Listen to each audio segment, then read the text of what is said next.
നമസ്കാരം. ലൂസ് ടോക്കിലേക്ക് സ്വാഗതം. നമസ്കാരം. നമ്മൾ ഈ ചർച്ച തുടങ്ങുമ്പോൾ എന്നെ ഏറ്റവും കൂടുതൽ ഞെട്ടിച്ചൊരു വാർത്ത, ഈ തിരുവനന്തപുരം മെഡിക്കൽ കോളേജിലെ 3-ാം വർഷ MBBS വിദ്യാർത്ഥി എബിനെ വീണ്ടും അറസ്റ്റ് ചെയ്തു എന്നുള്ളതാണ്. ഏതാണ്ട് 20ഓളം പെൺകുട്ടികളുടെ മോർഫി ചെയ്ത ദൃശ്യങ്ങൾ അവൻ സോഷ്യൽ മീഡിയ പ്രചരിപ്പിച്ചെന്നുള്ളതാണ്. അപ്പം എന്നിട്ട് ഇവനോട് വലിയ ദയവ് പോലീസ് കാണിക്കുന്നു. പെൺകുട്ടികളെല്ലാം കൂടെ ഇന്നലെ രാത്രി 1 മണിക്കോ 2 മണിക്കൊക്കെയാണ് പുതിയ കേസെടുത്തത്. ഞാനിത് നോക്കുമ്പോൾ ഇത് നമ്മളിതുവരെ അഡ്രസ്സ് ചെയ്തിട്ടാത്തൊരു വിഷയം. എനിക്കറിയാവുന്ന ഒരു കേസ് കൂടെ പറയാം. ഈ കണ്ണൂർ ജില്ലയിലെ അങ്ങാടിക്കടവ് എന്ന് പറയുന്ന സ്ഥലത്ത് ഒരു ഡോൺ ബോസ്കോയുടെ ഒരു കോളേജ് ഉണ്ട്. നല്ല സ്ഥാപനം. അവിടെ പലരും നമ്മളെ കൂടെ വർക്ക് ചെയ്തിട്ടുണ്ട്, അവിടെ പഠിച്ച കുട്ടികളാണ്. അവിടെ ഒരു പയ്യൻ ഇതുപോലെ ഈ പറയുന്ന അവിടുത്തെ പെൺകുട്ടികളുടെ ചിത്രങ്ങൾ എടുത്ത് മോർഫ് ചെയ്ത് അവൻ്റെ മൊബൈലിൽ സൂക്ഷിച്ചിരുന്നു. എനിക്ക് പരിചയമുള്ള ഒരു പെൺകുട്ടി യാദൃച്ഛികമായി ഇവർ അങ്ങോട്ടും ഇങ്ങോട്ടും ഫോട്ടോ എടുക്കുന്ന സമയത്ത് എടുത്തപ്പം ഈ ഫോട്ടോ കണ്ടു. അങ്ങനെ ഇത് പരാതിയായി പോലീസ് കൊണ്ട് കൊടുത്തിട്ട് പോലീസ് അനങ്ങിയില്ല. ആദ്യം ഒരു കേസ് പിന്നെ മാനേജ്മെൻറ്റ് ഇടപെടുവാണ്. എന്നെ സ്കൂൾ പ്രിൻസിപ്പളൊക്കെ വിളിക്കുന്നു, അച്ഛന്മാരൊക്കെ വിളിക്കുന്നു. സ്കൂളിന് നാണക്കേടുണ്ടാവും എന്ന് പറഞ്ഞു, കോളേജിൽ നാണക്കേടുണ്ടാവും എന്ന് പറഞ്ഞ് അവർ നമ്മളെ ഒതുക്കാൻ നോക്കുവാണ്. ഇവിടെ അങ്ങനെ നമ്മൾ പലപ്പോഴും പല ഫോണിലും വരുന്നത് അങ്ങനെയാണല്ലോ. ഈ സ്കൂൾ അവരെ ഇതേ ഒരു ആറ്റിറ്റ്യൂഡാണ് ഈ മെഡിക്കൽ കോളേജിൽ ഈ സംഭവത്തോടും കാണിച്ചത്. അങ്ങനെയാണ് പിന്നീട് പെൺകുട്ടികൾക്ക് സമരം നടത്തേണ്ടി വന്നത്. അവിടെ എന്നാ സംഭവിച്ചു? ഒരുപക്ഷെ അതിനുശേഷം ഈ മാനേജ്മെന്റിന്റെ സമ്മർദ്ദം കാരണം പെൺകുട്ടികൾക്കൊന്നും കാര്യമായി ബഹളത്തിന് പോയി. സർക്കാർ മെഡിക്കൽ കോളേജാണ്. ഈ 3-ാം വർഷം പഠിക്കുന്നതെന്ന് പറയുമ്പോഴേ ഇവൻ എൻട്രൻസ് കൂടെ ഇത് കിട്ടിയവനായിരിക്കും. അല്ല, ഇവൻ ഡോക്ടറായാലോ സ്ഥിതി ആലോചിച്ച് നോക്കിയേ. ബെസ്റ്റ് ഏതെങ്കിലും ഒരു സ്ത്രീയായ ഏതെങ്കിലും ഡോക്ടറുടെ അടുത്താണ് പരിശോധിക്കാൻ പോകുന്നത്. അപ്പൊ ഇത്തരത്തിലുള്ള സംഭവങ്ങളെ സേഫ് ഗാർഡ് ചെയ്യാനായിട്ടുള്ള നടപടിക്രമങ്ങൾ അല്ലെങ്കിൽ പ്രോട്ടോകോൾ നമുക്ക് അടിയന്തരമായിട്ട് ഉണ്ടാക്കേണ്ടതുണ്ട്. ഇവിടെ നമ്മുടെ പിണറായി പോലീസ് സേനയാണ് ഇപ്പോഴും ഉള്ളത്. ഞങ്ങൾ എപ്പോഴും പറയുന്ന ഒരു കാര്യമാണ്, ഇപ്പോഴും പിണറായി പോലീസ് സേനയാണ് കേരളത്തിലെ പോലീസ്. അന്ന് അവർ അനുവർത്തിച്ചിരുന്ന നയങ്ങൾ എന്താണോ അത് തന്നെയാണ് ഇപ്പോഴും തുറന്നുകൊണ്ടിരിക്കുന്നത്. എന്തായാലും അതേക്കുറിച്ച് പറഞ്ഞു പോകാൻ നമുക്ക് കോക്രോച്ച് സമരത്തിലേക്ക് പോകാം. അവിടെ പ്രശാന്തിലേക്ക് എത്താം. ഈ രണ്ട് കാര്യങ്ങളാണ് പ്രധാനമായിട്ടും. കോക്രോച്ച് സമരത്തെക്കുറിച്ച് എന്നെ അത്ഭുതപ്പെടുത്തും. ഞാൻ ഈ കോക്രോച്ച് സമരത്തിലെ ഒരു ആവശ്യത്തെ അംഗീകരിക്കുന്ന ആളാണ്. അതായത് ധർമ്മേന്ദ്ര പ്രധാൻ രാജിവെക്കേണ്ടതായിരുന്നു. അത് ധാർമ്മിക ഉത്തരവാദിത്തം അദ്ദേഹം രാജിവെക്കേണ്ടതായിരുന്നു. കാരണം അത് നീറ്റ് പരീക്ഷ എന്ന് പറഞ്ഞാൽ അത്ര നിസ്സാരമായ പരീക്ഷ അല്ല. ലക്ഷക്കണക്കിന് 20 ലക്ഷത്തിലധികം കുട്ടികൾ പരീക്ഷ എഴുതണം എന്നുണ്ടെങ്കിൽ എത്രമാത്രം ആളുകൾ കഷ്ടപ്പെട്ടിട്ടാണ്. ഇപ്പം ഇവിടെയൊക്കെ നമ്മൾ ഈ പഠന സമയത്ത് തന്നെ ഇവരുടെ ഈ പഠനം ഉണ്ടല്ലോ, ഈ പരീക്ഷ ഈ +2 പഠന സമയത്ത് തന്നെയാണ് ഈ കഴിഞ്ഞ 2 വർഷം ഇവർ ഇതിനു വേണ്ടി പ്രാക്ടീസിന് പോകുന്നത്. അപ്പോൾ ഈ പ്രാക്ടീസിന് രാവിലെ 3 മണിക്കൊക്കെ എണീറ്റാണ് പിള്ളേരെ പലപ്പോഴും എൻട്രൻസ് ട്രെയിനിങ്ങിന് വിടുന്നത്.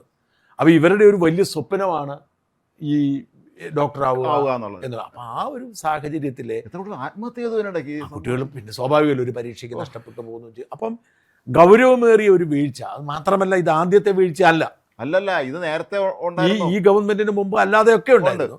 ഈ ഗവൺമെന്റിന്റെ കാലത്ത്, ഈ മന്ത്രിയുടെ കാലത്ത് ഇത്രയും പ്രധാനപ്പെട്ട പരീക്ഷ പലതിലും വീഴ്ച പറ്റിയപ്പോൾ ഈ വീഴ്ചയുടെ ഉത്തരവാദിത്വം ഏറ്റെടുത്തുകൊണ്ട് ധർമ്മേന്ദ്ര പ്രധാൻ അത് സത്യമാണെങ്കിലും അത് മുതലെടുത്തുകൊണ്ട് ഇപ്പോൾ കോക്രോച്ച് പാർട്ടി എന്ന് പേരൊക്കെ ഇട്ട് സോഷ്യൽ മീഡിയയുടെ ഒരു ട്രെൻഡിലുണ്ടാവുന്ന ഈ രാഷ്ട്രീയ നീക്കത്തെ കണ്ണുമടച്ച് പിന്തുണയ്ക്കുന്ന നമ്മുടെ മാധ്യമങ്ങളും നമ്മുടെ ചാനലുകളും നമ്മുടെ ആളുകളും വലിയ ദേശവിരുദ്ധ പ്രവർത്തി ചെയ്യാണ്. നമ്മളൊരു വ്യാജ പുരോഗമനക്കാരാണെന്നുള്ളൊരു ഹാലോ ഉണ്ടാക്കുക നമ്മുടെ എല്ലാവരും ഒരു ഇമേജ് ബിൽഡിങ്ങിൻ്റെ ഭാഗമാണ്. മാത്രമല്ല നമ്മുടെ പല സാംസ്കാരിക നായകർ ഇപ്പോൾ ഏതാണ്ട് അടിഞ്ഞു കിടക്കുകയായിരുന്നു ഇടതുപക്ഷ സർക്കാർ പോയതോടുകൂടി. അവരാരും ഒരു വില അവര് ഇടതുപക്ഷ സർക്കാരിൻ്റെ കാലത്ത് അവർ മിണ്ടായിരിക്കും. അന്ന് മിണ്ടും. സെക്രട്ടറി പ്രതികരണമാണല്ലോ, ഒന്നും മിണ്ടില്ല.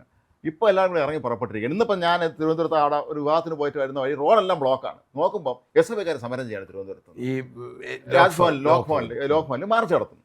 ഞാൻ ഒരു സംശയം ചോദിച്ചോട്ട്, വർഷങ്ങൾക്ക് മുമ്പ് 1988 മറ്റാണെന്ന് തോന്നുന്നു, അന്ന് ടിയാനൻമെൻ സ്ക്വയറിൽ ചൈനയിൽ ആ സർക്കാരിൻ്റെ അവിടുത്തെ കമ്മ്യൂണിസ്റ്റ് സർക്കാരിനെതിരെ പോരാടാൻ ഇറങ്ങിയ യുവാക്കളെ മുഴുവൻ ടാങ്ക് കയറ്റി കൊന്നിട്ട് അന്ന് ഈ പാർട്ടി ന്യായീകരിക്കുകയാണ് ചെയ്തത്. അത് മാത്രമാണോ രാജ്മോഹൻ ഈ പരീക്ഷയിൽ ചോദ്യപേപ്പർ ചോരുന്ന ആദ്യമാണോ? അല്ല, ഈ കഴിഞ്ഞ കാലയളവിലെല്ലാം പരീക്ഷ തൊട്ടപ്പുറത്തുള്ള PSC ഓഫീസിൽ നടന്നതിന് ഇവർ പ്രതികരിച്ചിട്ടില്ലല്ലോ. PSC ഓഫീസിൽ നടന്നത് എന്താണ്?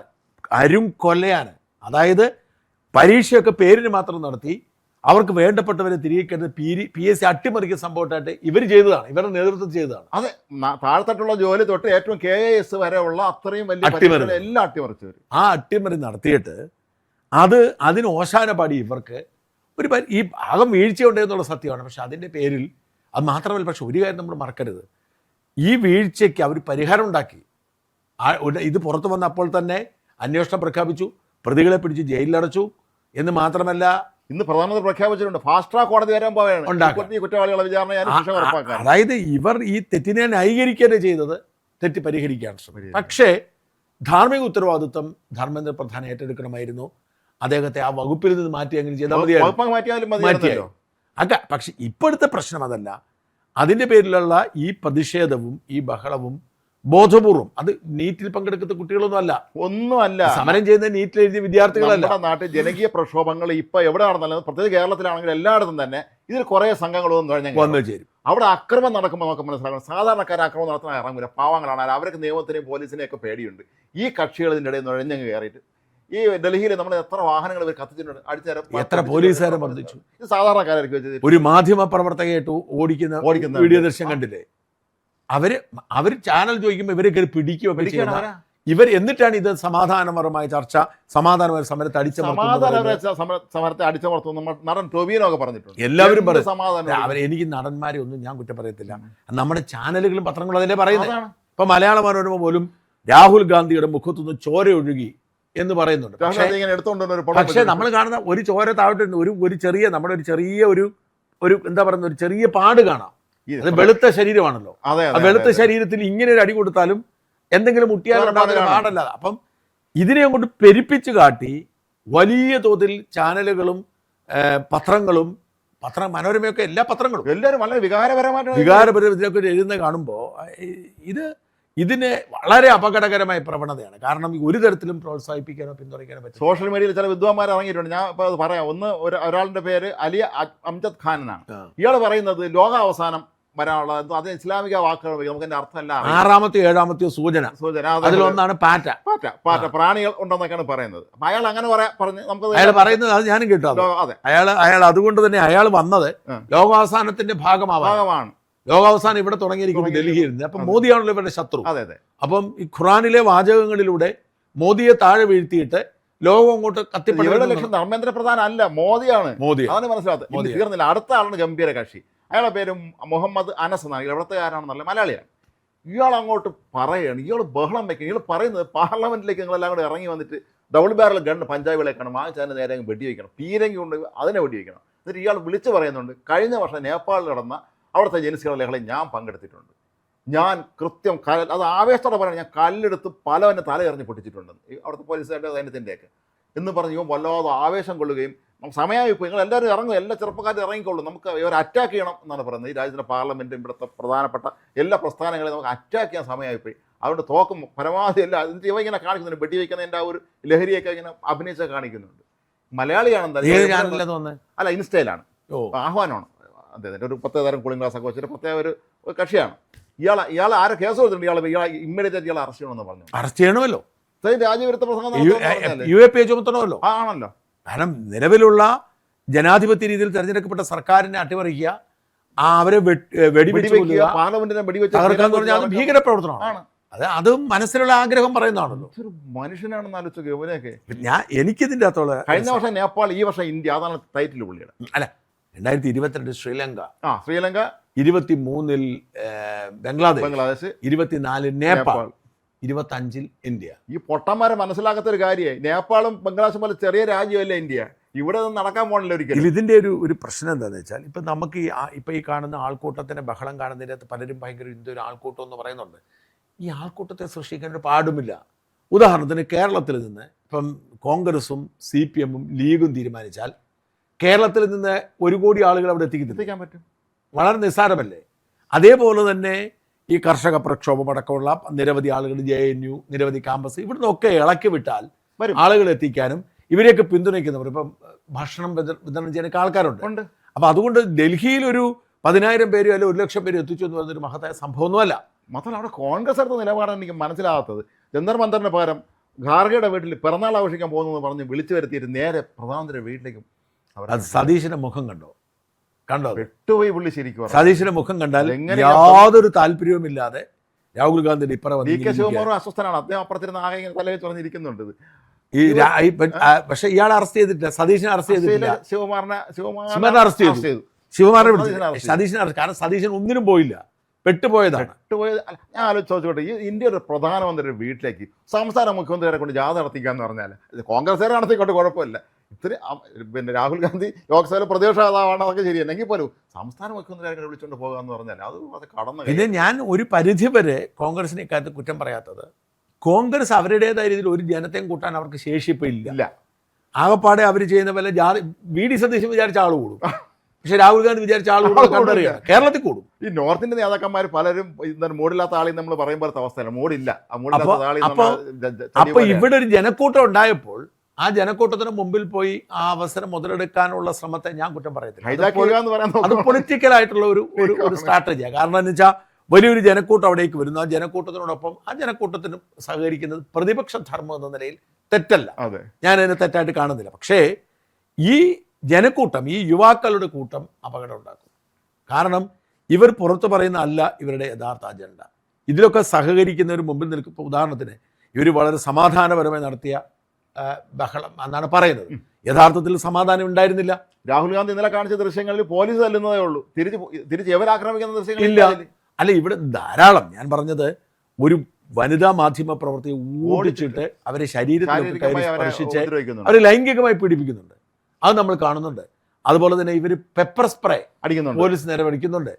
അതുപോലെ ഒരു പോലീസുകാരനെ ഓടിച്ചിട്ട് ചവിട്ടിക്കൂട്ടുന്ന ദൃശ്യങ്ങളുണ്ട്. അപ്പൊ ഇതാണോ സമാധാനപരമായ ഇതെന്ന് പറയാം? ഇതൊക്കെ ചെയ്യണമെങ്കിൽ ഇത് ട്രെയിൻഡ് ആയിട്ടുള്ള ആളെ സാധിക്കുള്ളൂ. ഇതെന്നാ സംഭവിക്കുന്നത്? ഇവരാഗ്രഹിക്കുന്ന ഒരു വെടിവയ്പ്പാണ്. ഇത്രയും അക്രമാസക്തമായ ഒരു കാര്യങ്ങൾ ചെയ്യുമ്പോൾ വെടിവയ്ക്കും. ഇപ്പൊ ഈ നമ്മൾ ശ്രദ്ധിക്കുന്ന കാര്യം, ഇവിടേക്ക് എത്തിയിരിക്കുന്ന ആൾക്കൂട്ടം, അതായത് വിദ്യാർത്ഥികൾ എന്ന് പറഞ്ഞാൽ 90% പാവപ്പെട്ട പിള്ളേരാണ്, അറിയില്ലാത്തവരാ. അല്ലാതെ ഇതിന്റെ പിന്നിലെ ഗൂഢാലോചന അറിയാതെ. അതെപ്പോഴും അങ്ങനെയാണല്ലോ. ഇവിടെ ദേശസഭക്കാരുടെ സമരത്തിന് വിളിച്ചോണ്ടോ പോലെ ഇരിക്കും. ഇപ്പം പിണറായിയുടെ വീട്ടിൽ തടയാൻ പോയവർ ജയിലിൽ ഇപ്പോഴും കിടക്കുന്നതല്ലോ. 60 ദിവസമായി തിരിഞ്ഞു നോക്കിയിട്ടില്ല ഇയാളങ്ങോട്ട്. ഈ പിണറായി വിജയന്റെ അത് ഇവിടെ പാർട്ടി പ്രവർത്തനമല്ല, മകളുടെ കള്ളപ്പണ ഇടപാടിന് പേരിൽ ജയിലിൽ 60 ദിവസമായിയാണ്. ഒരാളും അവിടെ, എനിക്ക് പരിചയമുള്ള ഒരാൾ, അവിടെ ജയിലിൽ കിടക്കുന്ന എനിക്ക് പരിചയമുള്ള ഒരാളെ സന്ദർശിക്കാൻ പോയ ഒരാൾ പൊട്ടിക്കരഞ്ഞ കഥ പറഞ്ഞു. അപ്പോൾ അവരിപ്പോൾ ചെയ്തിരിക്കുന്ന സെറ്റപ്പ് എന്താണെന്ന് വെച്ച് കഴിഞ്ഞാൽ, ഈ ആളുകൾ വന്ന് ഓരോന്ന് പറയുമ്പം ഈ ജയിലിൽ കിടക്കുന്നത് വയലൻ്റ് ആവുമല്ലോ. അതുകൊണ്ട് ഇപ്പം പാർട്ടി സെക്രട്ടറിയെയും വക്കീലിനെയും അല്ലാതെ ആരെയും കാണണ്ട എന്ന് ഉത്തരവിട്ടു. വേറെ ആരും പോലും ഇപ്പോൾ കാണിക്കത്തില്ല.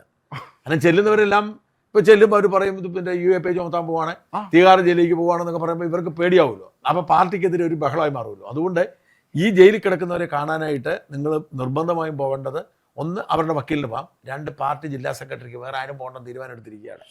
അപ്പോൾ അതിന് വേറൊരു ഗുണമുണ്ട്, പിണറായി കൊഴിഞ്ഞു പോകാം. ന്യായം പറയാനുള്ള കാരണം ഉണ്ടാവില്ല. അതുപോലെയാണ് ഈ പിള്ളേരെ കൊണ്ടുവന്നിട്ടുള്ളത്. ഇത് കൊലയ്ക്ക് കൊടുക്കാൻ വേണ്ടി കൊണ്ടിട്ടുള്ളത്. അപ്പോൾ ഇവരാഗ്രഹിക്കുന്നത് ഒരു വെടിവയ്പ്പാണ്. കാരണം ഈ വലിയ സംഘർഷം ഉണ്ടാക്കുന്നു, പാർലമെന്റ് നേരെ ആക്രമണം ഉണ്ടാകുന്നു, അതിസുരക്ഷാ മേഖലയിലേക്ക് പ്രധാനമന്ത്രി വീടിന്റെ കടന്നു. അപ്പം സ്വാഭാവികമായും സുരക്ഷാ ഉദ്യോഗസ്ഥർ വെടിവയ്ക്കും. ഒരാൾക്ക് ഇപ്പം തന്നെ ഈ പോലീസിന്റെ പെല്ലറ്റ് ആക്രമണത്തിൽ ഒരാൾ ഗുരുതരാവസ്ഥയിലാൻ പറഞ്ഞ ഒരു പെൺകുട്ടി ഇടയ്ക്ക് മരിച്ചു എന്നൊക്കെ പറഞ്ഞ് വ്യാജ വാർത്തകൾ ഇവന്മാരെ പുറത്തു വിടുന്നു. അല്ല, വലിയ വൈകാരിക, മനോരമയിലൊക്കെ 1-ാം പേജിൽ വൈകാരികമായിട്ടാണ് ഈ കുട്ടിയുടെ അമ്മ അവിടെ നിൽക്കുന്നതിന്റെ കഥയൊക്കെ പറഞ്ഞിരിക്കും. അപ്പം അവർ ആ ഒരു മരണം കാത്തിരിക്കുകയാണ്. ഒരു രക്തസാക്ഷി അവർക്ക് അതുവഴി കിട്ടും. അത് കിട്ടിയാൽ അടുത്ത ലെവലിലേക്ക് ഇത് മാറ്റാൻ പറ്റുന്നു. അതുകൊണ്ട് തന്നെ തട്ടിക്കളവെന്ന് കണ്ടറിയണം. പണ്ട് മണ്ഡലവിരുദ്ധ പ്രക്ഷോഭകാലത്ത് ഒരു കുട്ടിയെ തീവെളുത്തി ഓർമ്മയുണ്ട് നമുക്ക്. അതിന്റെ വേറൊരു പതിപ്പാണ്. അതാണ്. അപ്പൊ അതുപോലെ ഇവരൊരു വെടിവയ്പ് ആഗ്രഹിച്ചാണ് ഇത് ചെയ്യുന്നത്. പക്ഷേ ഇത് ഭയങ്കര ഡേഞ്ചറസ് ആണ്. ഇതിന്റെ ഡേഞ്ചറസ് എന്ന് പറഞ്ഞാൽ, പണ്ടൊക്കെ ഞാൻ ഇതിന്റെ ഗൗരവം മനസ്സിലാക്കേണ്ടത്, നേരത്തെ നമുക്കറിയാമല്ലോ, 53-ൽ ഇറാനിൽ അന്നൊരു മൊസാദ് എന്ന് പറയുന്ന ഒരാളായിരുന്നു അവിടുത്തെ പ്രധാനമന്ത്രി, ജനാധിപത്യ തിരഞ്ഞെടുക്കപ്പെട്ട അയാൾ. അന്ന് ബ്രിട്ടന്റെ ഒരു ഓയിൽ കമ്പനികളെല്ലാം അവർ ദേശീയവൽക്കരിച്ചു. അതോടുകൂടി അമേരിക്കൻ CIA സഹായത്തോടു കൂടി ബ്രിട്ടൻ MI6 വലിയ അട്ടിമറി നടത്തി അവിടെ കലാപം ഉണ്ടാക്കി, പട്ടാളത്തിൽ സംഭവം ഉണ്ടാക്കിയാണ് ഇയാളെ പുറത്താക്കി ഷായ്ക്ക് അധികാരം പപ്പറ്റാക്കി വെച്ചിരിക്കുകയായിരുന്നു. 79-ലാണ് തിരിച്ച്. പിന്നെ അന്നു മുതൽ ഇന്ന് വരെ, 79-ൽ ഇസ്ലാമിക വിപ്ലവം ഉണ്ടെന്ന് അന്ന് മുതൽ ഇന്ന് വരെ ദുർബലപ്പെടുത്താൻ സാമ്പത്തിക ഉപരോധം ഏർപ്പെടുത്തുന്നു, ആക്രമിക്കുന്നു. പക്ഷെ അവരൊന്നും ചെയ്യാൻ പറ്റില്ല. അവർ അത്ര പവർഫുൾ ആയിട്ട്. ഇതുപോലെ Guatemala, Panama, Libya, Iraq, Afghanistan, Venezuela, ഏതെല്ലാം രാജ്യങ്ങളിൽ ഇവർ ആക്രമണം നടത്തി. വിയറ്റ്നാം. ഈ വിയറ്റ്നാമിലൊക്കെ ഇതിനു മുമ്പ് അവരുടെ പ്രസിഡന്റിനെ കൊന്നിരുന്നു. അപ്പൊ ഇത്തരത്തിൽ ഈ രാജ്യങ്ങളിലെല്ലാം കടന്നു കയറി ഇവർ അവരുടെ താല്പര്യം സംരക്ഷിക്കാൻ വേണ്ടി നടന്നൊരു കാലമുണ്ടായിരുന്നു. പക്ഷെ ഇപ്പോ അതത്ര എളുപ്പമല്ല.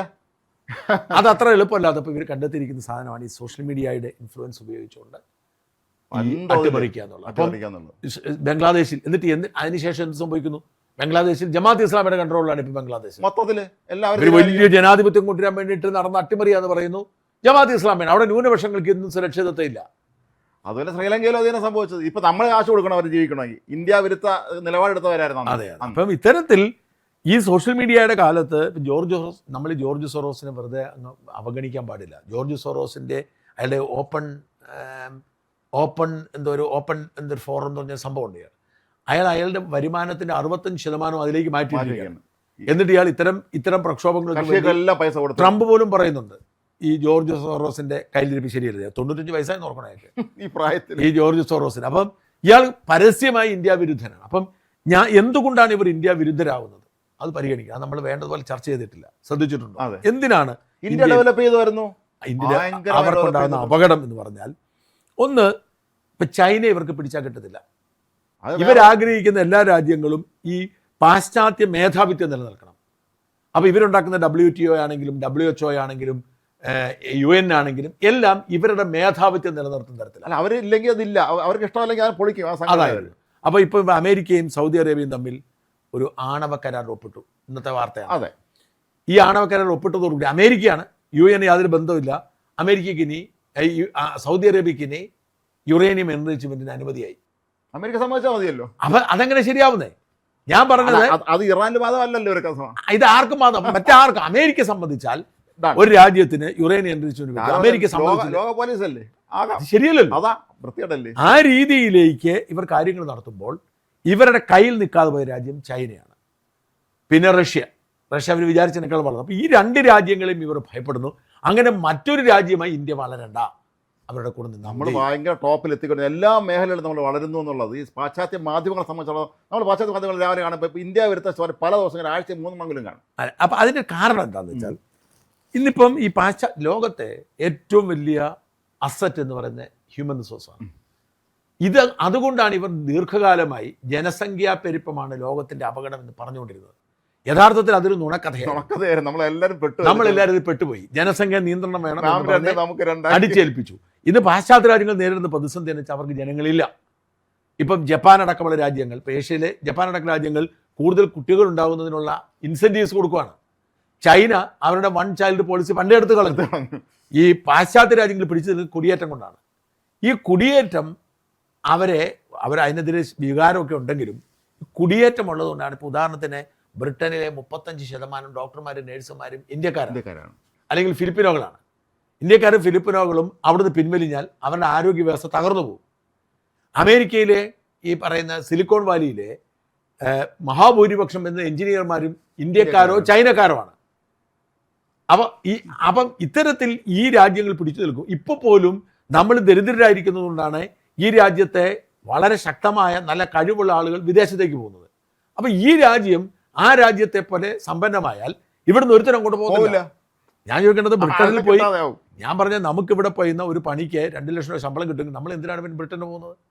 ഇവിടെ ജോലി ചെയ്താൽ ഇവിടെ സുഖമായി ജീവിക്കത്തില്ല. നമുക്ക് നമ്മുടെ ആളുകൾ അതുകൊണ്ട് നമ്മുടെ രാജ്യത്തിൻ്റെ വളർച്ച ഇവർക്ക് പലതരത്തിൽ കുഴപ്പമുണ്ടാക്കും. ഒന്ന്, നമ്മുടെ വിപണി ശക്തമാകുന്നു. നമ്മൾ നമ്മുടേതായ ഒരു സാമ്രാജ്യത്വം സൃഷ്ടിക്കാം. ഇന്ത്യ ആശ്രയിക്കുന്ന പാവപ്പെട്ട രാജ്യങ്ങളെ ഇന്ത്യ ആശ്രയിക്കും. ഇന്ത്യക്ക് അവർക്ക് റിസോഴ്സ് കൊടുക്കാൻ പറ്റും. അപ്പോൾ ഇവരെ ആശ്രയിക്കുന്ന സാധനത്തിന് മാറ്റം ഉണ്ടാവും. 2, നമുക്ക് തൊഴിലവസരങ്ങൾ ഉണ്ടാവും, നമുക്ക് വികസനം ഉണ്ടാവും, ആളുകൾ അങ്ങോട്ട് പോവാതാവും, അവിടെ ഉള്ളവർ ഇങ്ങോട്ട് വന്നെന്ന് വരാം. അപ്പോൾ ഇവർക്കിത് തടഞ്ഞാൽ മതിയാവും. ഈ തടയുന്നതിന് വേണ്ടി ഇവരിപ്പോൾ സോഷ്യൽ മീഡിയ സഹായത്തോടുകൂടി ഇറക്കിയിരിക്കുന്ന ഒരു അഭ്യാസത്തിൽ പെട്ടിരിക്കുകയാണ് മാധ്യമങ്ങൾ എന്നാണ് പറയേണ്ടിയിരിക്കുന്നത്. നമ്മുടെ മാധ്യമങ്ങൾ അങ്ങനെയാണ്. ഇത് കേൾക്കും മുമ്പ് എടുത്തിയാണെങ്കിൽ പുറപ്പെടുകയാണല്ലോ എന്താണെന്ന് പറയുന്നത്. അതിൻ്റെ വിശദാംശങ്ങളൊന്നും അന്വേഷിക്കും. ഞാൻ ചോദിക്കും, ഇപ്പൊ തന്നെ മോദിക്കെതിരെയോ അല്ലെങ്കിൽ കേന്ദ്ര സർക്കാരിനെതിരെ ഇത്രയും വലിയൊരു പ്രക്ഷോഭം നടത്താനുള്ള ഒരു സംഭവം എന്താണ്? ശരിയാണ്, നീറ്റ് പരീക്ഷയിൽ വീഴ്ച ഉണ്ടായി, ധർമ്മേന്ദ്ര പ്രധാൻ ധാർമ്മിക ഉത്തരവാദിത്വം. പക്ഷെ അവർ അനങ്ങാതിരുന്നില്ല, പരീക്ഷ റദ്ദാക്കി, കുറ്റകൃത്യം ചെയ്തിട്ട് ജയിലിലാക്കി. പ്രധാനമന്ത്രി നേരിട്ട് പ്രഖ്യാപിച്ചില്ലേ, ഞങ്ങൾ എല്ലാം തയ്യാറാണ്, ഞങ്ങൾ ഫാസ്റ്റ് ട്രാക്ക് കോടതി വരെ കൊണ്ടുവന്നു. ഇനി ഇതിനു മുമ്പ് UPA സർക്കാരിന്റെ കാലത്ത് ഉണ്ടായിട്ടില്ലേ? എല്ലാ കാലത്തും ഉണ്ടായിട്ടുണ്ട്. അന്ന് 2G സ്പെക്ട്രം ഉൾപ്പെടെയുള്ള വാൻ ക്രമക്കേടുകൾ എന്തെല്ലാം പ്രശ്നങ്ങൾ ഉണ്ടായിട്ടുണ്ട്. അപ്പൊ എന്തായാലും ഇതൊരു വളരെ കൃത്യമായ അജണ്ടയോടുകൂടി പ്രവർത്തിക്കുന്ന ഒരു രാജ്യവിരുദ്ധ മൂവ്മെന്റ് ആണ്. ഇതിന് ഫണ്ടിങ് ഉണ്ടെന്ന് ഇങ്ങനെ മേജർ രവി പോലും പറയുന്നത് എനിക്കറിയില്ല. ഫണ്ടിങ് ഉണ്ടെങ്കിലും ഇല്ലെങ്കിലും, ഫണ്ടിങ് അത്ര എളുപ്പമാണെന്ന് എനിക്ക് തോന്നുന്നില്ല. ഫണ്ടിങ് ഉണ്ടെങ്കിലും ഇല്ലെങ്കിലും ഫണ്ടിങ് ഉണ്ടോ ഇല്ലോ എന്നൊന്നും ഞാൻ പറയുന്നില്ല. പക്ഷേ ഇത് രാജ്യവിരുദ്ധമായ പ്രവൃത്തിയാണ്. ഇത് യുവാക്കളെ വഴിതെറ്റിക്കാൻ അത് ഇപ്പോൾ എളുപ്പമാണെന്ന് കരുതുന്നു. അവർ ഈ ബംഗ്ലാദേശിലും ശ്രീലങ്കയിലും ഒക്കെ നടന്നതുപോലെ ഈ രാജ്യത്തെ ഭരണത്തെ അട്ടിമറിക്കാൻ അതിൻ്റെ അകത്ത് വേറെ പ്രശ്നം കൂടി. അതായത് ഇവർക്ക് മോദിയോടുള്ള അനിഷ്ടത്തിൻ്റെ പ്രശ്നം ഈ BJP കോൺഗ്രസോ അല്ലെങ്കിൽ മറ്റേതെങ്കിലും പാർട്ടി ആണെങ്കിലും പാർട്ടിയുടെ കയ്യിലാണ് പ്രസാദ് നിൽക്കുന്നത്. ഇത് RSന്റെ ബാക്കിംഗ് ശക്തമായ അപ്പോൾ ഇപ്പോൾ മോദിയോ അല്ലെങ്കിൽ BJPയുടെ ഒരു മന്ത്രിയോ പിടിച്ചിട്ടും കാര്യമില്ല. RSSനെ പിടിക്കുന്നത്. RSS ഈ അതിൻ്റെ ഒരു ചട്ടക്കൂട് എന്ന് പറഞ്ഞാൽ അത്ര എളുപ്പത്തിൽ ആർക്കും കയറി ചെല്ലാൻ പറ്റുന്നതല്ല. BJPക്കാർക്കും ചെല്ലാൻ പറ്റുന്നതല്ല RSS ചട്ടക്കൂട്. അപ്പം ഈ പശ്ചാത്തലത്തിൽ ഇവർക്ക് ഭയങ്കര ഭയമാണ് ഇവരുടെ ഇനി വരാൻ പോകുന്ന കാലത്ത് ഈ ഇന്ത്യയുടെ ശക്തിപ്പെടൽ അവർക്ക് ഭയങ്കര ഭയം ഉണ്ടാക്കും. അല്ല, നമ്മൾ ഈ പണ്ട് KV ആത്മകഥ പ്രസിദ്ധിച്ച് വരുമ്പോൾ നമ്മൾ വായിക്കും, നമുക്ക് മനസ്സിലാവുന്ന ഒരു കാര്യം, അന്ന് 60-ലും 70-ലും നെക്സൈറ്റ് പ്രസ്ഥാനം ഇവിടെ പെട്ടെന്ന് സ്വാധീനം ചെലുത്താൻ കഴിഞ്ഞത് ഈ വിദേശ പണം ചൈന തന്നെയാണ് അവിടെ ഫണ്ട് ചെയ്ത് നമുക്ക് മനസ്സിലാവില്ല. അതെ അതെ. അന്ന് നമ്മുടെ എഞ്ചിനീയറിംഗ് കോളേജിലും മെഡിക്കൽ കോളേജിലും പഠിക്കുന്നവരാണ് പലരും ഇതിൽ ഇറങ്ങിപ്പോൾ ജീവിതം തുളച്ച് ഈ കളഞ്ഞത്. മോദി വന്നതിന് ശേഷം സംഭവിച്ചിരിക്കുന്ന ഒരു കാര്യം വിദേശ പണം അത്ര എളുപ്പമല്ല എന്നുള്ളത്. പക്ഷെ സോഷ്യൽ മീഡിയയിലൂടെ ഈ പങ്കെടുക്കുന്ന പിള്ളേരൊക്കെ എന്തിനാണ് പങ്കെടുക്കുന്നത് മനസ്സിലാവാതാണ് ഇവരെല്ലാം കൂടി ബഹളം വെച്ചുകൊണ്ടിരിക്കുന്നത്. അത് 10 പിള്ളേരോട് ചോദിച്ചാൽ നിങ്ങൾ എന്തിനാണ് സമരം ചെയ്യാമെന്ന് വെച്ചാൽ ഒരു 8 പേർക്ക് അറിഞ്ഞു പഠിക്കുന്നത്. ഇവർ എത്ര പേര് നീറ്റ് പരീക്ഷ എഴുതിയവരുണ്ട് എന്ന് ചോദിക്കണം, അടുത്തത് അറിയാൻ പറ്റും. പിന്നെ ഒരു യുവത്വം എന്ന് പറയുന്നുണ്ട്, കൗമാര യുവത്വം എന്ന് പറഞ്ഞ ആവേശത്തോടെ എടുത്തു ചാടുന്നവരാണ്. എന്തായാലും ഈ ഒരു വിഷയം ഇതിനെ അങ്ങനെ കണ്ണുപടച്ച് പിന്തുണയ്ക്കാൻ പ്രയാസമാണ്. ഇത് രാജ്യവിരുദ്ധമായി കാര്യങ്ങൾ പോവുകയാണ്. ഇന്ത്യയെ ശിഥിലീകരിക്കുക എന്ന ലക്ഷ്യം പലർക്കുമുണ്ട്. അവരുടെ തന്ത്രങ്ങളിൽ വീണു പോവാതിരിക്കാൻ ശ്രദ്ധിക്കണമെന്ന് തന്നെയാണ്. നമ്മൾ യുവതലമുറ ശ്രദ്ധിക്കണം. കാരണം നമ്മുടെ നാടിന്റെ ഭാവി യുവതലമുറയിലാണ്. അവരെ മുഴുവൻ ഇല്ലാതാക്കി കളയുന്ന ഒരു രീതിയിലേക്കാണ് കാര്യങ്ങൾ. നമ്മുടെ ഇവിടെ എന്ന് പറഞ്ഞാൽ വലിയ തോതിൽ അടിസ്ഥാന സൗകര്യ വികസനത്തിൽ ശ്രദ്ധ കേന്ദ്രീകരിച്ചാണ് മോദി പോകുന്നത്. ഇൻഫ്രാസ്ട്രക്ചർ ഡെവലപ്മെന്റ്, ഹൈഡ്രജൻ ട്രെയിൻ വരെ ഇറങ്ങിയാണ് ഇൻഫ്രാസ്ട്രക്ചർ ഡെവലപ്മെന്റ്. ഈ ഇൻഫ്രാസ്ട്രക്ചർ ഡെവലപ്മെന്റ് ഉണ്ടാവുമ്പോൾ എങ്കിൽ മാത്രമേ നമുക്കിവിടെ നല്ല ട്രെയിനുകളും നല്ല റോഡുകളും നല്ല ലോറികളും ഒക്കെ എത്തിയാൽ മാത്രമേ രാജ്യത്ത് വികസനം ഉണ്ടാവൂ. ഇതിന് നമുക്ക് ഓൾറെഡി കോവിഡ്, ഇറാൻ യുദ്ധം, അമേരിക്കൻ ടാരിഫ്, ഈ 3 വലിയ വെല്ലുവിളികൾ നമ്മൾ നേരിടുന്നുണ്ട്. ഇതിനിടയിൽ രാജ്യം ബലപ്പെടാൻ ശ്രമിച്ചുകൊണ്ടിരിക്കുമ്പോൾ ഇതിന്റെ കലാപം ഉണ്ടാക്കുന്ന യോജിക്കാൻ ഗൾഫ് രാജ്യങ്ങൾ പോലും ഈ സമയത്ത് നട്ടം തിരിയുമ്പോൾ ഇന്ത്യ ഒരുവിധം കുഴപ്പമില്ല തട്ടിമുട്ടിയപ്പോൾ നമ്മൾ മുന്നോട്ട് പോയിക്കൊണ്ടിരിക്കും. ഇവർക്കാർക്കും തന്നെ ഈ മറ്റേ സൗദി അറേബ്യയിലോ UAE-ലോ ഇന്ന് കലാപം നടത്താൻ പറ്റാത്ത അവരുടെ ജനാധിപത്യമുണ്ട്. അവരുടെ ഇഷ്ടം അനുസരിച്ച് ചില കാര്യങ്ങൾ ചെയ്യുന്നത്. അതിനെ ഇവരാരും ചെയ്യാത്ത അവിടെ സമരം ചെന്നാൽ അറിയും. ഇവർക്കാർക്കും പറ്റുന്നില്ലല്ലോ. ഈ പറയുന്ന ആവേശം കൊള്ളുന്ന മറ്റേ അള്ളാഹു എന്തോ 7ാമത്തെ ശിക്ഷ നടപ്പിലാക്കുന്നവരാരും ഈ രാജ്യങ്ങളിൽ ചെന്ന് പ്രക്ഷോഭം നടത്താം. അല്ലെങ്കിൽ മറ്റേ സ്വീഡനിലെ പെൺകുട്ടി പലപ്പോഴും ബോട്ടിൽ കയറി പോകണം നേരെ സൗദി സമരം ചെയ്യാൻ, ഞങ്ങൾ അവിടെ സമരം ചെയ്യാൻ വരണമെന്ന് പറയണം. എന്തായാലും ഇതേക്കുറിച്ച് പറഞ്ഞ് നമുക്ക് ശബരിമല അയ്യപ്പൻ കോപത്തെക്കുറിച്ച് ഒന്നുകൂടെ പറയേണ്ടിയിരിക്കുന്നു. ഇന്ന് സംഭവിച്ചത് എന്താണ്? കഴിഞ്ഞ ദേവസ്വം ബോർഡ് പ്രസിഡന്റായിരുന്ന PS പ്രശാന്തിനെയും മെമ്പറായിരുന്ന അജികുമാറിനെയും ഇന്ന് പോലീസ് അറസ്റ്റ് ചെയ്തു. എന്തിനാണ് ഈ പ്രശാന്തിനെ അറസ്റ്റ് ചെയ്തത് എന്നുള്ളത് ഒരു ആശയക്കുഴപ്പം പലർക്കുണ്ട്. അത് ക്ലാരിഫൈ ചെയ്യാം. അത് 2002 ഇതിന് 3 ഘട്ടമുണ്ട്. ഒന്ന് 98-ലെ സ്വർണം പുതപ്പിക്കൽ, വിജയ് മല്യ കൊണ്ടുവന്ന പൂശലല്ല, സ്വർണം പൊതിഞ്ഞു. അതാണ് ആദ്യത്തെ പ്രക്രിയ. 98-ൽ വിജയ് മല്യ 30 കിലോ സ്വർണം പൊതിഞ്ഞു. 2019-ൽ ഇടതു മുന്നണിയുടെ കാലത്ത്, അതായത് നമ്മുടെ പത്മകുമാറിന്റെ കാലത്ത്, അതിനുശേഷം ബാസുവിന്റെ കാലത്ത് ഈ സ്വർണം ഇളക്കിയെടുത്തോണ്ട് പോയി. അതാണ് ഈ സ്വർണ്ണ മോഷണം എന്ന് പറയുന്നത്. ഈ 30 കിലോ സ്വർണം മോഷിച്ചു, പകരം ഇതിൽ സ്വർണം പൂശിയിട്ട് കൊണ്ട് സ്ഥാപിച്ചു. ഇതാണ് പ്രക്രിയ. ഈ 2019-ൽ സ്വർണം ഇളക്കി മോഷ്ടിച്ചുകൊണ്ട് പോയ കഥ അതിനുശേഷം വന്ന പ്രശാന്തിന് അറിയാം ഇവർ ഇളകിയത്. പക്ഷെ പ്രശാന്ത് ഇത് മറച്ചു വയ്ക്കാൻ സ്പെഷ്യൽ കമ്മീഷണറുടെ പിന്തുണയില്ല, അനുമതിയില്ലാതെ മിനിറ്റ്സ് ഒക്കെ എഴുതി, പേപ്പറൊക്കെ ജില്ലാ ജഡ്ജിയാണ്, പേപ്പറൊക്കെ എഴുതിയിട്ട് സ്വർണം പൂശാൻ വേണ്ടി ഇതെടുത്തുകൊണ്ട് പോകാൻ ഈ മോഷ്ടിച്ചവരെ തന്നെ ഏൽപ്പിച്ചു. ഈ ഭണ്ഡാരിയെ സ്മാർട്ട് ക്രിയേഴ്സിനെ ഏൽപ്പിച്ചു. അപ്പം ഇതൊരു ഗൂഢാലോചനയുണ്ട്, വ്യാജരേഖ നിർമ്മിക്കലുണ്ട്, സ്വർണ്ണ മോഷണത്തെ പിന്തുണയ്ക്കലുണ്ട്. ഇത് അറിയാതെയാണ് എന്ന് പറഞ്ഞ് പ്രശാന്ത് ബഹളം വെക്കുന്നില്ല. അപ്പൊ അതായത് മോഷണം നടത്തിയിട്ടില്ല പ്രശാന്ത്, മോഷണം നടത്തിയവരെ മോഷ്ടാക്കളെ പ്രൊട്ടക്ട് ചെയ്യാൻ വേണ്ടി ഭാവിയിലും അപകടം ഉണ്ടായിരിക്കാൻ വേണ്ടി ഇതാണ് ആളുകൾക്ക് പലപ്പോഴും അറിയുന്നത്. അതുകൊണ്ടാണ് മോഷ്ടിച്ചിട്ടില്ലെങ്കിലും മോഷണ കേസിൽ പ്രതിയാകും. അത് ഈ ഗൂഢാലോചന കേസ് അങ്ങനെയാണ്. അതായത് നിങ്ങളിപ്പം ഞാൻ ലോ പഠിച്ചതാണല്ലോ, ലോ പഠിക്കുമ്പോൾ നമ്മൾ പറയുന്നതെന്ന് വെച്ചാൽ ഒരു 15 പേര് ഒരുമിച്ച് പോകുന്നു. ഈ 15 പേരിൽ 4 പേര് വീട് കവർച്ച ചെയ്യുന്നു, 4 പേര് വീടിനകത്തേക്ക് കയറുന്നു, ഈ 4 പേര് വെടിവെക്കുന്നു, സ്വർണം മോഷ്ടിക്കുന്നു, ബഹളം വെക്കുന്നു, 4 പേരാണ്. അതിലൊരു 4 പേര് പുറത്തെ കാവൽ നിൽക്കുന്നു, ഏതായി ആളുകൾ അതിന് വരാതിരിക്കാൻ. ബാക്കി ഒരു 4 പേരെ വണ്ടി സ്റ്റാർട്ട് ചെയ്ത് നിൽക്കുന്നു തിരിച്ചു പോകുമ്പോൾ. രക്ഷപ്പെടാൻ ബാക്കി ഒരു 2-3 പേരെ വഴിയിൽ നിന്നിട്ട് ഇൻഫർമേഷൻ കൊടുക്കുന്നു. അതെ, നിങ്ങൾ ഈ അവിടെ പോലീസില്ല, ബഹളണ്ട, ഇല്ല ഇവരെല്ലാവരും നമ്മുടെ രാജ്യത്ത് നിയമം അനുസരിച്ച് ഗൂഢാലോ നിയമം അനുസരിച്ച് ഞാൻ പറഞ്ഞ അന്നത്തെ കാലത്ത് 120 ആയിരുന്നു, അത് 20 ആയിരുന്നു, ഇപ്പൊ മാറിയിട്ടുണ്ട്. ഈ നിയമം അനുസരിച്ച് നമ്മുടെ ദിലീപിന്റെ പേരിൽ ചുമത്തിയത് അതാ, റേപ്പ് ചുമത്താൻ കാര്യം അതാണ്, ഗൂഢാലോചന. അപ്പം ദിലീപ് ഗൂഢാലോചന നടത്തിയിട്ടാണ് പൾസർ സുനി റേപ്പ് ചെയ്തതെന്ന് പറയും.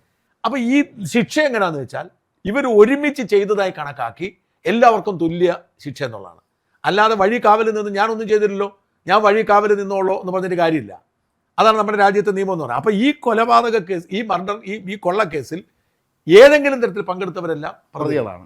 അവിടെയാണ് പ്രശാന്തും ഈ മോഷണ കേസിൽ പ്രതിയാവുന്നത്. അവർ മോഷ്ടിച്ചിട്ടില്ല, മോഷണ വസ്തു കിട്ടിയിട്ടില്ല, പക്ഷെ മോഷ്ടാക്കളെ സംരക്ഷിക്കാൻ അവർക്ക് ഭാവിയിൽ അവർക്ക് ഭീഷണി ഉണ്ടാകാതിരിക്കാൻ അവർക്ക് ഭീഷണി ഉണ്ടാക്കി എന്നുള്ളതാണ് പ്രശാന്ത് ചെയ്തിരിക്കുന്ന കുറ്റകൃത്യം. അപ്പൊ ഇത് പലർക്കും എന്താണ് പ്രശാന്ത് മാത്രമല്ല പലർക്കും പ്രശാന്ത് ചോദിക്കുന്നുണ്ട്, ഞാൻ 25-ൽ അധികാരമേറ്റ ഞാൻ 2019 നടന്ന മോഷണ കേസിൽ എങ്ങനെ പ്രതിയാകും എന്ന് പ്രശാന്ത് ഇന്ന് രാവിലെ പോസ്റ്റ് ഇട്ടു. രാവിലെ ഭക്തജനങ്ങളെ രാവിലെ പോസ്റ്റ് ഇട്ടു. അപ്പോൾ ഇതിൽ നിന്ന് നമ്മൾ മനസ്സിലാക്കേണ്ടത് ഈ മോഷണ സംവിധാനത്തിൽ എനിക്ക് ഇതിൻ്റെ അകത്ത് ഈ വാർത്ത കേട്ടപ്പോൾ വലിയ സന്തോഷം തോന്നി. ഈ പ്രശാന്തിനെ എനിക്ക് നേരിട്ടറിയാം. 2021-ൽ പ്രശാന്ത് മത്സരിച്ചപ്പോൾ അയാൾ ജയിക്കണമെന്ന് ആഗ്രഹിച്ചിരുന്നു. കാരണം ഇയാളൊരു വളരെ പാവപ്പെട്ട, അറിയാമല്ലോ, നിങ്ങളുടെ നാട്ടുകാരനാണ്. അപ്പം നെടുമങ്ങാട് ഭാഗത്തിലെ പാവപ്പെട്ടവനാണ്. ഉമ്മൻചാണ്ടിയുടെ കഥ എന്ന് പറഞ്ഞത് ഉമ്മൻചാണ്ടിയാണ് ഇയാളെ ഏറ്റവും അധികം സഹായിച്ചിരുന്നത്. അതാണ് ഇതിൻ്റെ ഏറ്റവും പ്രധാനപ്പെട്ട ഒരു കാര്യങ്ങളിലൊന്ന്. 2021 തെരഞ്ഞെടുപ്പിൽ നെടുമങ്ങാട് മത്സരിക്കാൻ ശരിക്കും പറഞ്ഞാൽ പാലോട് രവി തന്നെയായിരുന്നു അർഹൻ. കാരണം അദ്ദേഹം മുമ്പ് പലവണ MLA ആയിട്ടുണ്ട്, അത്ര ബന്ധമുണ്ട്. പാലോട് രവിയെ നമുക്ക് തള്ളിക്കളാൻ പറ്റുന്ന ഒരാളല്ല. തമ്പാനൂർ രവി അല്ല, പാലോട് രവി. പണ്ട് നമ്മുടെ മാസപ്പടി ലിസ്റ്റ് ഞാൻ കണ്ടായിരുന്നേ, പേര് മാറിപ്പോയില്ലേ, അതായത് ഈ കർത്തയുടെ ഞാൻ ആ ബുക്ക് കണ്ടു. ആ ബുക്കിൻ്റെ അകത്ത് ഇയാൾ തമ്പാനൂർ രവി എഴുതിയിട്ട് വെട്ടിയിട്ട് പാലോട് രവി എഴുതിയിട്ടുണ്ട്. അതോ പാലോട് രവി തമ്പാനൂർ രവി. അതായത് ഈ ആളുകൾക്ക് തിരുവനന്തപുരത്തുള്ളവർക്കെല്ലാം തെറ്റിപ്പോകുന്ന രണ്ടുപേര് ജീവിച്ചിട്ടുണ്ടോ? DCC പ്രസിഡന്റ് വൈസ് പ്രസിഡന്റ് മറ്റാണ് KPCC. തമ്പാനൂർക്ക് വയ്യെന്ന് തോന്നുന്നു. അതേ ഇപ്പൊ സജീവല്ല അത്രയ്ക്ക്. നേരത്തെ പലവണ രണ്ടും A ഗ്രൂപ്പുകാരായിരുന്നു. അതേ ഗ്രൂപ്പ്, കടുത്ത A ഗ്രൂപ്പുകാരായിരുന്നു. അപ്പൊ ശരിക്കും പറഞ്ഞാൽ ഉമ്മൻചാണ്ടിയാണ് ഈ പ്രശാന്തിനെ ഏറ്റവും അധികം പ്രോത്സാഹിപ്പിച്ചിരുന്നത്. ഉമ്മൻചാണ്ടി മുഖ്യമന്ത്രിയുടെ സമയത്ത് എനിക്ക് തോന്നുന്നു യുവജന ക്ഷേമമാണ് യൂത്ത് വെൽഫെയർ ബോർഡിന്റെ ചെയർമാൻ ആക്കിയിരുന്നു, പ്രശാന്തിനാക്കി. അപ്പോൾ സർക്കാർ കാറും സംവിധാനമൊക്കെ ഉണ്ട്. അങ്ങനെ വന്നിട്ടാണ് 2021 ഇയാളെ സ്ഥാനാർത്ഥിയാക്കണമെന്നൊരു ഇയാളെ ഒന്ന് ആവശ്യപ്പെടുകയും, പക്ഷേ നെടുമങ്ങാട്ടിലെ കോൺഗ്രസ് നേതാക്കന്മാർ പലരും ഒന്ന് പറഞ്ഞു എന്നാണ് പാലോട് രവി മതി ഇയാൾക്ക് നല്ല ഗ്രിപ്പ്. മാത്രമല്ല പാലോട് രവി ചെറിയ വോട്ടിനെ കഴിഞ്ഞ തോറ്റത്, അങ്ങനെ ജയിച്ചതും തോറ്റതും കുറഞ്ഞ വോട്ടിനാണ്. എന്നിട്ട് അവസാനം പ്രശാന്തിനെ സ്ഥാനാർത്ഥിയാക്കുന്നു. ഇപ്പോൾ പ്രശാന്തിനെ സഹായിക്കാൻ വേണ്ടി ഉമ്മൻചാണ്ടി നല്ല മനസ്സുകൊണ്ട് ചെയ്തതായിരിക്കാം. ഇയാൾ 10 പ്രശാന്തിന്റെ ഭാര്യയ്ക്ക് ജോലി കൊടുക്കുന്നു. TVJ എല്ലാം കണ്ട പാവപ്പെട്ട മനുഷ്യനായിരുന്നു. അതെ, വളരെ പാവപ്പെട്ട വീട്ടുള്ള. അത് കഴിഞ്ഞ് ഇയാളെ കൊണ്ടുവന്ന് പിന്നെ ഇയാൾക്ക് സുഖമില്ലാതായി ഇയാൾ ഹോസ്പിറ്റലിൽ ചികിത്സ കിടക്കുമ്പോൾ എൻ്റെ അടുത്ത് മാധ്യമപ്രവർത്തനം പറഞ്ഞാൽ ഉമ്മൻചാണ്ടി അവിടെ പോയി ഇരിക്കുകയാണ്. ആ മുഖ്യമന്ത്രി ആയിരുന്ന ആൾ ഇയാളെ സർജറി കഴിയുന്നത് വരെ ഉമ്മൻചാണ്ടി അവിടെ അസ്വസ്ഥനായ പുള്ളി വെളിയിരിക്കുകയാണ്. അപ്പം അത്ര ഒരു ബന്ധമാണ്. ഉമ്മൻചാണ്ടി അറിയാലോ, എല്ലാം ഈ കൂടെ നിൽക്കുന്നവരടുത്താൽ അദ്ദേഹത്തിന് വലിയൊരു അഗാധമായ സ്നേഹമാണല്ലോ. ഇത് കഴിഞ്ഞ് ഇയാളെ അടുത്ത് ഇലക്ഷൻ കഴിഞ്ഞ് ഇയാൾ പരാജയപ്പെടുന്നു. പാലോട് രവി DCC പ്രസിഡന്റാക്കാൻ നീക്കം നടക്കുമ്പോൾ ഇയാൾ പറഞ്ഞു എന്നെ തോപ്പിച്ചത് പാലോട് രവിയാണെന്ന് പറഞ്ഞ് ഇയാൾ വീണ്ടും വരുന്നു. ആ ഇടയ്ക്ക് അങ്ങനെ ഒരു പ്രശ്നം വരുന്ന സമയത്ത് CPM-കാർ സമീപിക്കുന്നു എന്നാണ് പ്രശാന്തിനെ. അവരെന്തോ ഓഫറൊക്കെ ആയിട്ട് സമീപിക്കുന്നു. ആശാ പതുക്കെ അങ്ങോട്ട് വലിയെന്ന് മനസ്സിലായി. ഉമ്മൻചാണ്ടി ഇത് അറിഞ്ഞു. ഉമ്മൻചാണ്ടി വിളിക്കുമ്പോൾ ആദ്യം വിളിച്ചപ്പോൾ ഇയാൾ ഒഴിഞ്ഞു ഇല്ല ഞാൻ പോകുന്നില്ല എന്നൊക്കെ പറഞ്ഞു. പക്ഷേ പിന്നീട് അവർ കൃത്യമായിട്ട് അവർക്ക് മനസ്സിലായി. എനിക്കറിയാവുന്ന ഒരു മാധ്യമപ്രവർത്തകർ നിൽക്കുമ്പോഴാണ് ഉമ്മൻചാണ്ടി വീട്ടിൽ വെച്ച് ഉമ്മൻചാണ്ടിയുടെ കൂടെ ഉണ്ടായിരുന്ന ഗവൺമെന്റ് മറ്റോ വിളിച്ച് ഉമ്മൻചാണ്ടി ആദ്യം വിളിക്കുന്നു, എടുക്കുന്നില്ല. ഗവൺമെന്റ് രണ്ടാമത് വിളിക്കുന്നു, എടുക്കുന്നില്ല. അത് അവിടെ വന്ന വേറെ ഏതോ ഒരാൾ ഇയാളൊക്കെ പരിചയത്തിൻ്റെ നമ്പരേക്ക് വിളിക്കുന്നു. അപ്പോൾ അയാൾ ഫോൺ എടുത്തു. അപ്പോൾ അവർക്ക് കഥ മനസ്സിലായി. ശരിക്കും പറഞ്ഞാൽ ഉമ്മൻചാണ്ടി കണ്ണ് നിറഞ്ഞു എന്നാണ് ആ മാധ്യമപ്രവർത്തകൻ്റെ അടുത്ത് പറഞ്ഞത്. അത് ചതിയാണല്ലോ. അത് ഉമ്മൻചാണ്ടി ഇത്രയും പ്രോത്സാഹിപ്പിച്ച വളർത്തിക്കൊണ്ട് അതെന്താണ് പിണറായി അടുക്കളയിൽ തുപ്പിയിട്ടിരിക്കുന്നത് സാധനം തരാമെന്ന് പറയുള്ളൂ. Very simple. അവിടെ ചെന്നിട്ട് എന്തിനാന്ന് വെച്ചാൽ ഈ അയ്യപ്പ ഈ മോഷണത്തിൽ ഇവർക്കെല്ലാം പങ്കുണ്ട്. സത്യം പറഞ്ഞാൽ പിണറായിക്ക് പോലും അന്വേഷിക്കേണ്ടതുണ്ട്. ഇവരെല്ലാം അറിയാതെ ഒന്നും ചെയ്യത്തില്ല. അപ്പോൾ ഈ മോഷണം മുതൽ ഈ പങ്കിട്ടിട്ടവരൊക്കെ അതിൻ്റെ ഒരു സംരക്ഷണത്തെ ഉറപ്പാക്കാൻ വേണ്ടിയാണ് ഇങ്ങേരെ പിടിച്ചോണ്ടിരുന്നത്. അപ്പോൾ അങ്ങനെ കൊണ്ടുപോയി ഇങ്ങേര് കൊണ്ട് തല വെച്ചു. പിന്നെ വലിയ വീട് വയ്ക്കുന്നു, എങ്ങനെ പണം ഉണ്ടാക്കി. ഈ ശബരിമല, ഞാൻ അതുമായി ബന്ധപ്പെട്ട് പറഞ്ഞു, ഈ ശബരിമലയിൽ മോഷ്ടിക്കാൻ ആഗ്രഹിക്കുന്നത് മോഷ്ടിക്കാം. ഇതൊക്കെ ഒരു വിശ്വാസം. അതായത് എനിക്ക് വിശ്വാസം ഉണ്ടെങ്കിൽ എനിക്കൊരിക്കലും, ഞാൻ പറഞ്ഞാൽ നമ്മൾ ഈ പള്ളി നേർച്ചയിടുന്നതോ അമ്പലത്തിൽ നേർച്ചയിടുന്നതോ ഒന്നും ആർക്കും മോഷ്ടിക്കാൻ പറ്റത്തില്ല. കാരണം വെച്ചാൽ അത്ര വിശ്വാസമുള്ളൂ. വിശ്വാസം ഇല്ലാത്തൊരു പേടിക്കേണ്ടതില്ലല്ലോ. അപ്പൊ ഇവിടെയുള്ള അയോധ്യയിലെ കണ്ടില്ലേ, അയോധ്യ ക്ഷേത്രത്തില് എത്ര കോടിയാണ് മോഷ്ടിച്ചത്? അത്ര കുറഞ്ഞ കാലം കൊണ്ട് കുറഞ്ഞ കാലങ്ങൾ. കാലം കൊണ്ട് ഇത്രയും അത് 1 വർഷം 2 വർഷം ആവുന്നതിന് മുമ്പ് 1.5 കൊല്ലം കൊണ്ട്. അപ്പൊ കോടികൾ. ഇത് തന്നെയാണ് ഇവിടെ നടന്നത്. അപ്പൊ ഈ മോഷണത്തിന്റെ തുടർച്ചയാണോ എന്ന് വേണമെങ്കിൽ കരുതണം ഈ കരകുളത്ത് ഇദ്ദേഹം വെച്ചിരിക്കുന്ന വീട്. വീട് അപ്പം ഈ കരകുളത്തെ വീട് നമ്മൾ കാണിച്ചിട്ടുണ്ട്. നമ്മൾ വീഡിയോ ചെയ്തിട്ടുണ്ടായിരുന്നു. നമ്മൾ കാരണം ആദ്യം അവിടുത്തെ യൂത്ത് കോൺഗ്രസ് നമ്മളെയാണ് അപ്രോച്ച് ചെയ്യുന്നത്. അതെ.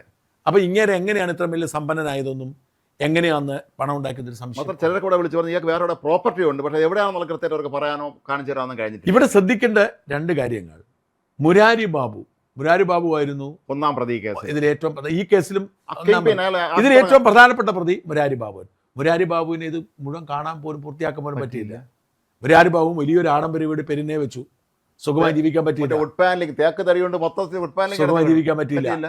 ഇതാ ഇപ്പൊ പ്രശാന്ത് ഒരു വീടുണ്ടാക്കിയിരിക്കുന്നു, സുഖമായി ജീവിക്കാൻ അവസരം. ഇന്ന് രാത്രി തറയപ്പ് കിടക്കണം അവിടെ.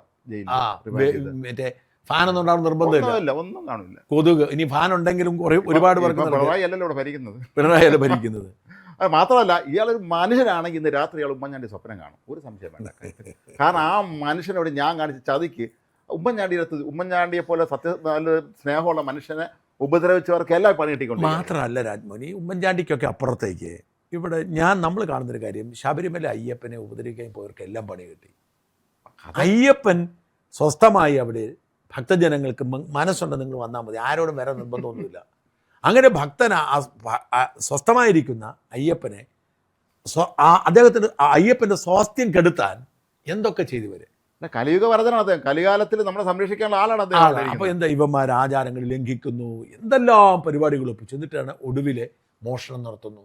ഈ മോഷണം കഴിഞ്ഞിട്ട് ഈ ആഗോള അയ്യപ്പ സംഗമം എന്ന് പറഞ്ഞ ഒരു ഉടായ്പ പരിപാടി നടത്തി. അതിനകത്താണ് ഇയാൾ പരിഹസിച്ചുകൊണ്ട് മുഷ്ടി ചുരുട്ടി സ്വാമിയാശം എന്ന് വിളിച്ചത്. എന്തൊരു മര്യാദകേടാണ് കാണിച്ചത്.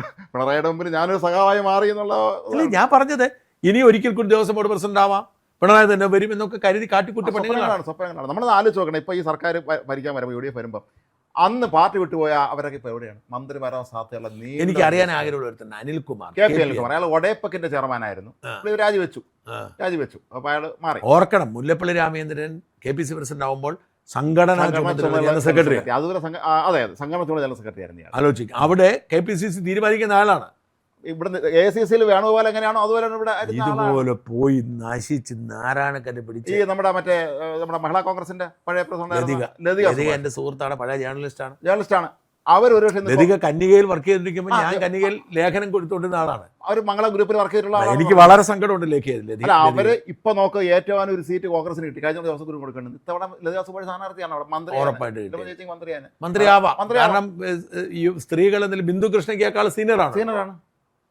ഇതെല്ലാം രാഷ്ട്രീയം എന്ന് പറയുന്നത് പക്ഷേ ഈ കുറച്ചു കാലം അധികാരത്തിന് വേണ്ടി നടന്നിട്ട് ഇപ്പം അവസാനം ജയിലിൽ പോകേണ്ട അവസ്ഥ എന്ന് പറയുന്നത്. എന്തായാലും ഈ മുദ്രാവാക്യം വിളിയും ബഹളം വയ്പ്പും പിണറായിയുടെ ഈ വൃത്തികേടുകൾക്ക് കൂട്ടുന്നതിനൊക്കെ കൃത്യമായ പണി കൊടുത്തിരിക്കുന്നു. ഭഗവാൻ കലിയുഗ വരദൻ തന്നെയാണ്, ഒരു സംശയം വേണ്ടി. കാരണം ധർമ്മത്തെ സംരക്ഷിക്കണം, അധർമ്മത്തെ തകർക്കും. ധർമ്മത്തെ സംരക്ഷിക്കണമെങ്കിൽ അധർമ്മത്തെ തകർക്കണമല്ലോ, അധർമ്മികളെയും തകർക്കും. പിണറായി വിജയന് പ്രതിപക്ഷ നേതാവിന്റെ സ്ഥാനത്ത് കൊണ്ടിരുത്തിയത് പോലും അയ്യപ്പനായിരിക്കും. ഇല്ലെങ്കിൽ പിന്നെ നമ്മൾ പിണറായിയെ കുറിച്ച് ഇദ്ദേഹം ആ കസേര പോയി ഇരുന്നില്ലെങ്കിൽ നമ്മളൊക്കെ അദ്ദേഹത്തെ വിടത്തില്ലേ? അത്രേ ഉള്ളൂ. അപ്പൊ ഇദ്ദേഹം ഈ കസേര ഇരിക്കുന്നതുകൊണ്ടാണ് ഇപ്പോഴും അദ്ദേഹം പൊരിഞ്ഞുകൊണ്ടിരിക്കുന്നത്. ഇല്ലെങ്കിൽ പിണറായിയെ നമ്മൾ വിടത്തില്ല. അപ്പൊ ഞാൻ സത്യമായിട്ടും 10 കൊല്ലം പിണറായി വിമർശിച്ചിട്ട് മടുത്തായിരുന്നു. ഇനി ഇയാളെ കുറിച്ച് മിണ്ടരുതെന്ന് ആഗ്രഹിക്കും, പക്ഷേ ഇയാളെ കസേര പോയിരിക്കും, ഇയാളെ കുറിച്ച് പറയാതിരിക്കാൻ പറ്റത്തില്ല. അപ്പൊ ഭഗവാൻ ആഗ്രഹിക്കുന്നത് ഇയാൾ നിരന്തരം വിമർശനങ്ങൾ കേട്ടില്ലാതാവണമെന്നാണ്. അതായിരിക്കണം. എന്തായാലും എന്തൊക്കെയാണ് സംഭവിക്കുന്നത് നമുക്കറിയാത്ത അവസ്ഥയാണ്. നോക്കാം. നന്ദി, നമസ്കാരം.